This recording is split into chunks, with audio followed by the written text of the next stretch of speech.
Say, it was revealed to me that a band of Jinn listened in and said, "We have heard a wondrous Quran. It guides to rectitude, so we have believed in it, and we will never associate anyone with our Lord. And exalted is the grandeur of our Lord. He never had a mate nor a child." But the fools among us used to say nonsense about Allah, and we thought that humans and jinn would never utter lies about Allah.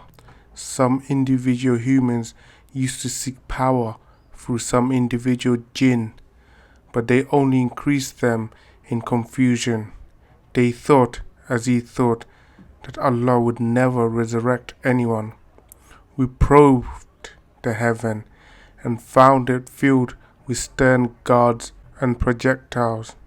We used to take up positions to listen in, but whoever listens now finds a projectile in wait for him. We do not know whether ill is intended for those on earth, or if the Lord intends goodness for them. Some of us are righteous, but some of us are less than that. We follow divergent paths.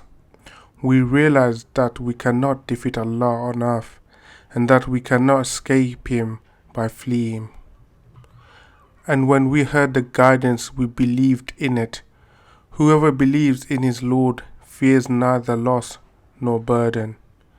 Among us are those who are submitting, and among us are the comprisers. As for those who have submitted, it is they who pursue rectitude. But as for the compromisers, they will be firewood for hell. Had they kept true to the path, we would have given them plenty water to drink, to test them with it. Whoever turns away from the remembrance of his Lord, He will direct him to the torment ever mounting. The places of worship are for Allah, so do not call besides Allah upon anyone else.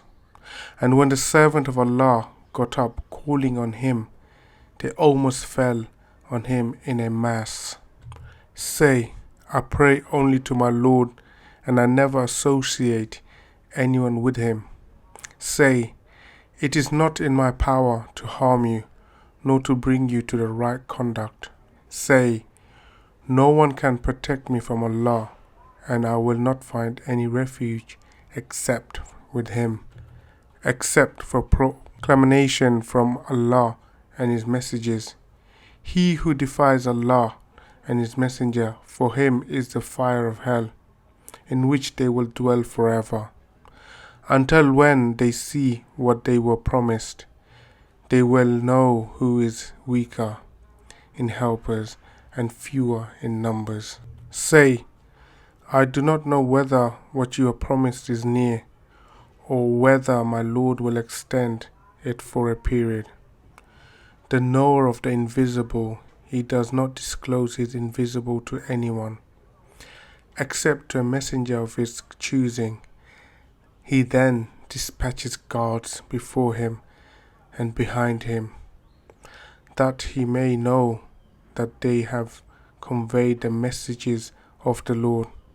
He encompasses what they have and has tallied everything by number.